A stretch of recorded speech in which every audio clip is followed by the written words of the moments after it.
Volto a falar sobre o IOF. O deputado Hugo Mota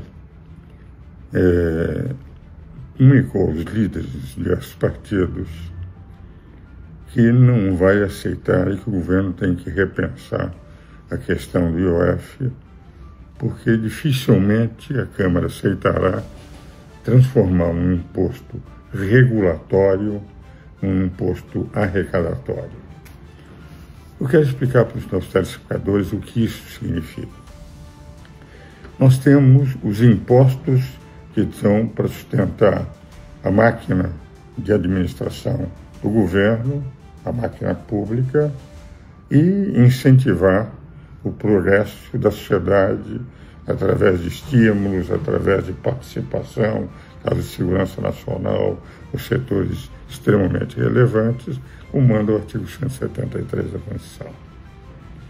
É evidente que para qualquer empreendimento econômico, os recursos são necessários e a maioria dos empreendimentos não dependem só dos recursos dos seus próprios donos. Precisam da participação do mercado financeiro, de dinheiro emprestado, dinheiro que eles aplicam para poder render na sua produção mais, pagar os juros, o dinheiro emprestado e ter um lucro que permita. Isto é como funciona a economia. Os países que mais trabalharam isso na Renascença, a Holanda se colocava num dos primeiros lugares do sistema financeiro que lá se estabeleceu. Foi a pátria financeira nos séculos XVI e XVII, porque ela sabia como operacionalizar a questão financeira. Por essa razão, se os tributos são como o imposto de renda, o IPI, o ICMS, aqueles impostos que ainda existem, são impostos para sustentar, são chamados impostos arrecadatórios. Existem impostos que são regulatórios. Eles só existem para regular o mercado. Isto é, para não permitir descompassos no mercado. O IOF é um deles. O IOF foi criado para, nas distorções do mercado financeiro, primeiro, permitir efetivamente um fluxo com que o próprio imposto assegura um controle do sistema financeiro e pode ser aumentado ou reduzido sem a necessidade da rigidez que se tem para aumentar alguns tributos na Constituição, colocados nos artigos 145 a 156 da Constituição, porque é um imposto de regular. Pode, às vezes, ser aumentado para corrigir distorções no mercado, ou diminuído para permitir que o mercado não seja afetado por um momento de crise. Qual é a crítica que está se fazendo? O governo que prometeu não aumentar tributos, que uma carga tributária já que é elevadíssima, e grande parte dessa carga é para pagar a máquina administrativa, a burocracia esclerosada que temos no Brasil, da própria mão de obra, enfim, no Brasil, em que o custo da mão de obra pública no Brasil é maior em relação ao PIB do que da esmagadora maioria dos países.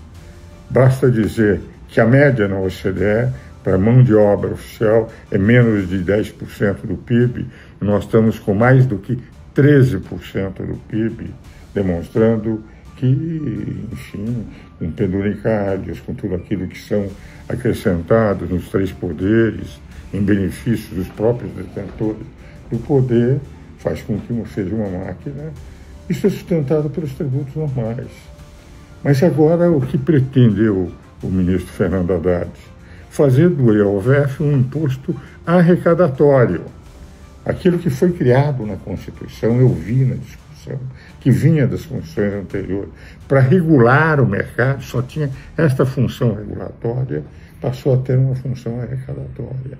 Isto é, eu aumento o tributo para compensar o descalabro, a expressão não é minha, é da Folha de São Paulo.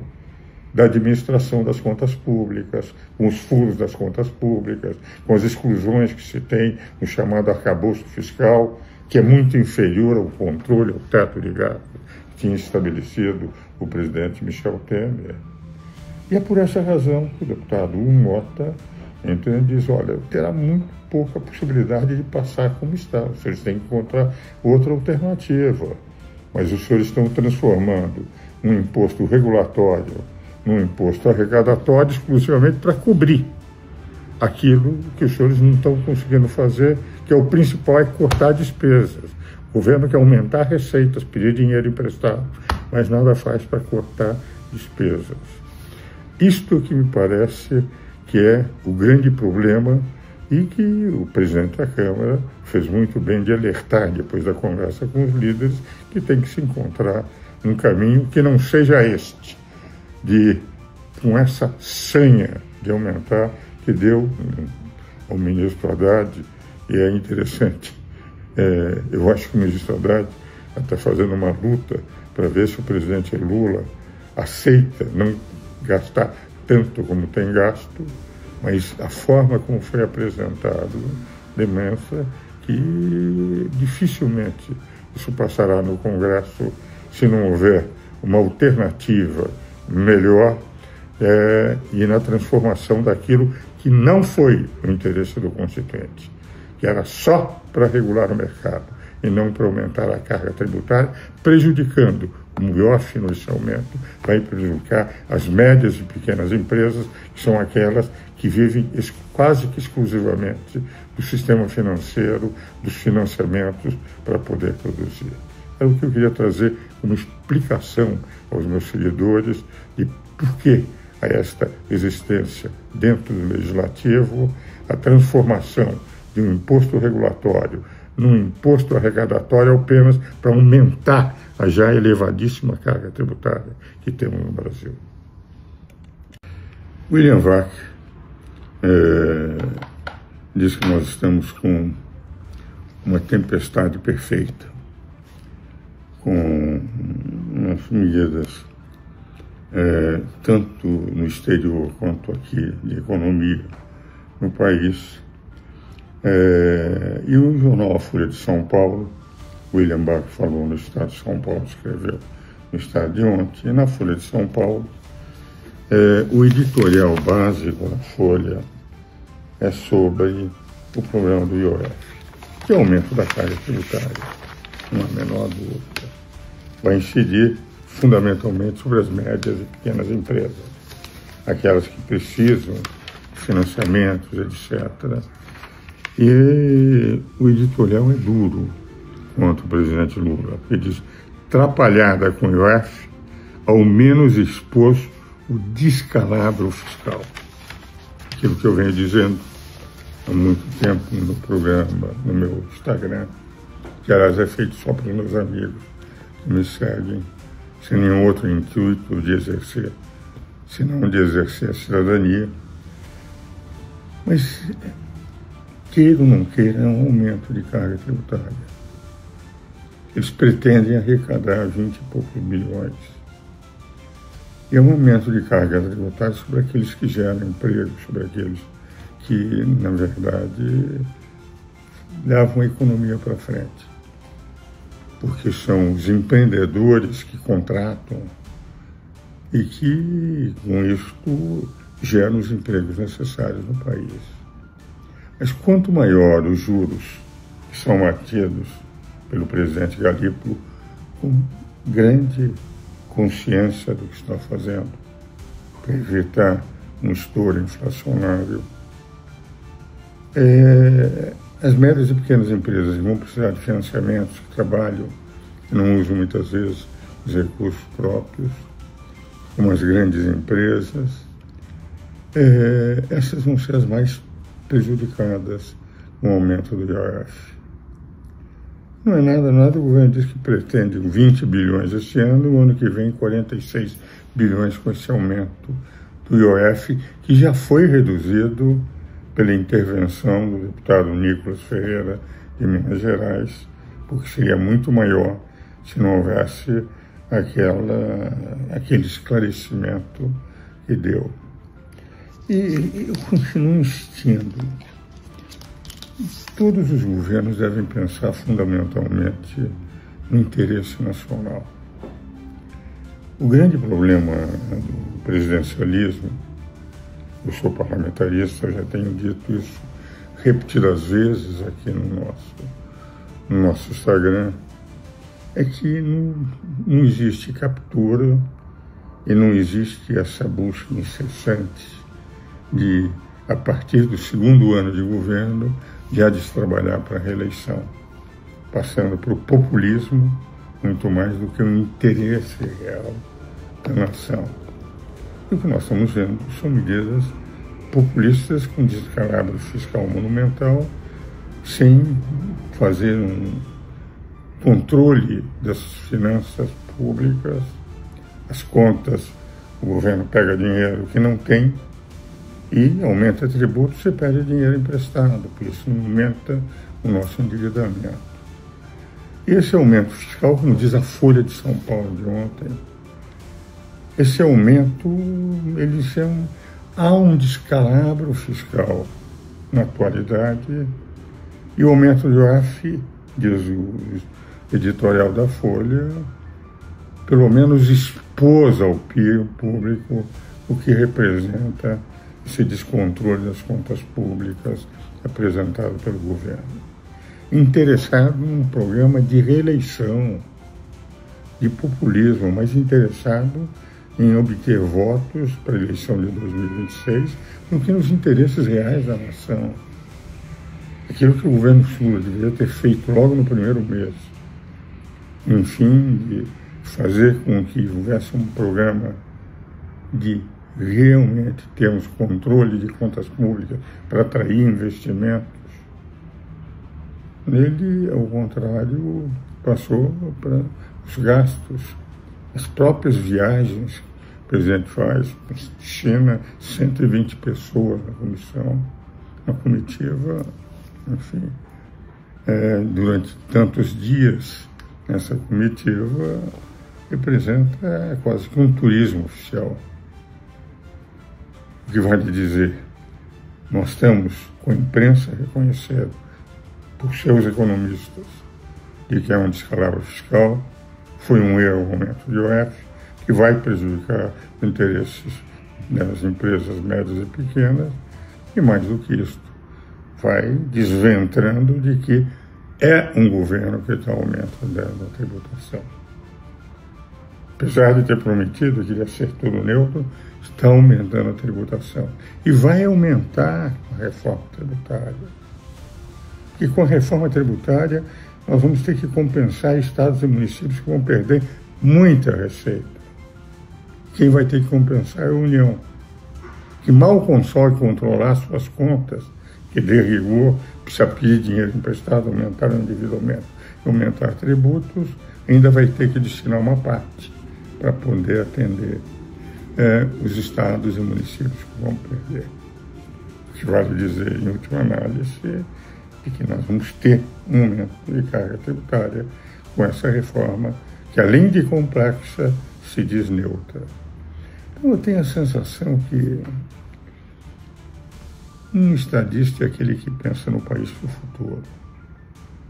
Político é aquele que pensa na próxima eleição. O Brasil está carente de estadistas. Pessoas como Nerone, Adenauer, Churchill, pessoas que visualizavam a possibilidade de crescimento futuro para dar estabilidade à nação. Nós estamos com um populismo barato.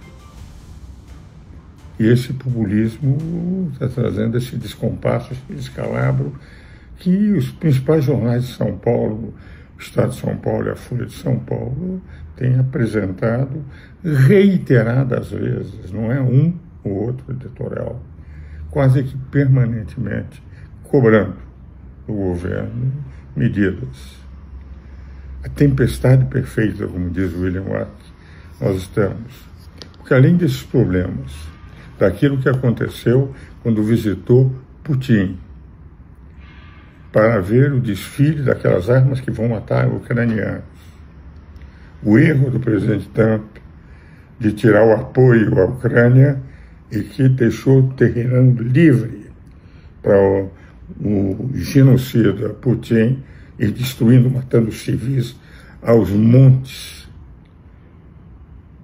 civis constantemente que não tem nada, procurando destruir cidades, monumentos antigos, destruindo Kiev, porque a essa altura, Ucrânia sem recursos, um país de economia média, não tendo apoio dos Estados Unidos, é como se fosse um cordeiro tendo que enfrentar um cidadão que diz que é uma invasão corretiva, mas não é uma invasão para conquistar terreno para a Rússia. A Rússia quer aumentar o seu território, tirando o território da Ucrânia, algo proibido pela ONU. E nós, presidente Lula, sendo recebido com festas, vendo o desfile de armas que matam ucranianos, como se fosse algo que, enfim, deveria ser aplaudido pelo governo brasileiro. Como diz o William Vac, estamos efetivamente com a tempestade perfeita. O presidente Trump errando monumentalmente, porque quando tirou e ao mesmo tempo deu apoio ao Putin, deixou terreno livre, como aliás o Estado de São Paulo de ontem, também no editorial, mostra o que está acontecendo. Uma política externa do Brasil desastrosa, com apoio à Venezuela, mandando seu embaixador na posse de Maduro, que teve 16% só dos eleitores nessas eleições, 84% se negaram a ir às urnas para votar nos governadores do Maduro, com Cuba, Nicarágua, China, Rússia, em nível de apoio a regimes que todos sabem que são ditaduras. E no plano interno, com esses problemas econômicos. Tempestade perfeita. É evidente que eu gostaria que fosse outro o caminho do presidente Lula. Que nós tivéssemos a possibilidade de ter aquilo que ele fez no primeiro mandato, no segundo mandato. Foi pragmático, conversava com todos e não criava problemas com ninguém. Sabia dialogar, como aliás, como sindicalista, ele se notabilizou por isso, por saber dialogar. Num momento difícil, num momento que ainda vivíamos num regime de exceção, mas que agora virou um ideólogo com apoio às ditaduras e internamente com um populismo que está arrebentando as finanças públicas do Brasil. E por mais que eles digam, não, estamos com mais empregos, etc., esses empregos são empregos como aconteceu com a Dilma I, em que aumentava o emprego, ela disse, não há problema nenhum. A Dilma II, ela foi empichada exatamente pelo fato de a economia começar a cair 3, 4, 5%, 3 a 4% ao ano em 2 anos. Isso é que eu queria trazer novamente aos meus seguidores, as minhas preocupações, que o presidente Lula voltasse a ser do primeiro e segundo mandato, não na parte de corrupção, que houve corrupção, mas na parte de diálogo e ao mesmo tempo de consciência quando teve um homem como Henrique Meirelles, que entende de economia, a efetivamente dirigir não só o Banco Central, mas a economia do Brasil, o que não acontece mais hoje.